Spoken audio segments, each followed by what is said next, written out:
Wednesday, the 7th of December. So we've got two parts here to our session. We've got our snatch progressions, which have obviously taken from our baseline test the Saturday before, and then also our first progression on our chest to bars.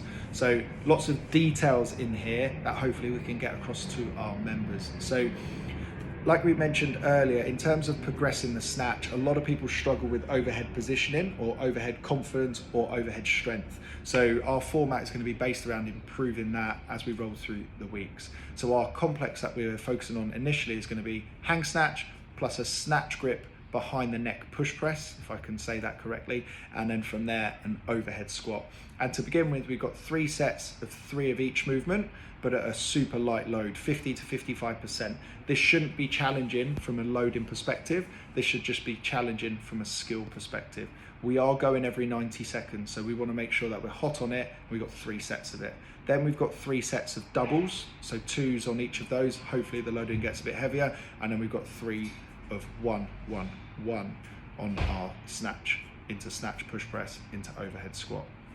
What I'm going to get you guys to focus on as a group of coaches is positions on that hang snatch, okay, making sure that we're sliding down to above the knee, making sure we're tipping over the bar, and then on our snatch grip push press is to kill the momentum. So we come down, we reset, and then we dip, drive and press. What I don't want to see is touch and go reps, because we're going to see forward inclination, might see people whack the back of their heads.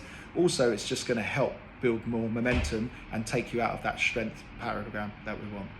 The overhead squats, add some pauses in at the bottom, add some pauses in at the top. There's going to be no reason why you can't get extra work that way, and it's going to be a great way to make sure you're in a good position. Moving on to our gymnastics EMOM. So we did our 5-minute test, we established a baseline, and then we're going to be looking at using roughly 15 to 20%, because again, coaches, you'll have to adjust this depending on who's in front of you. If they've got a smallish number that they've gone for, you may look at closer to the 20, maybe even 25% if you feel like they can manage the volume here. If they got quite a big number, I would say anything 50 plus, you're probably looking more towards that 15%. Don't be afraid if someone's got a monstrous score, drop them down to 10% if they need to. So if someone gets 100, 10 chest to bars on the minute every minute, it's more about maintenance. I guarantee if someone's doing 100 chest to bars in 5 minutes, they've got some weaknesses elsewhere in their fitness or potentially in their strength. We've got a 5-minute EMOM.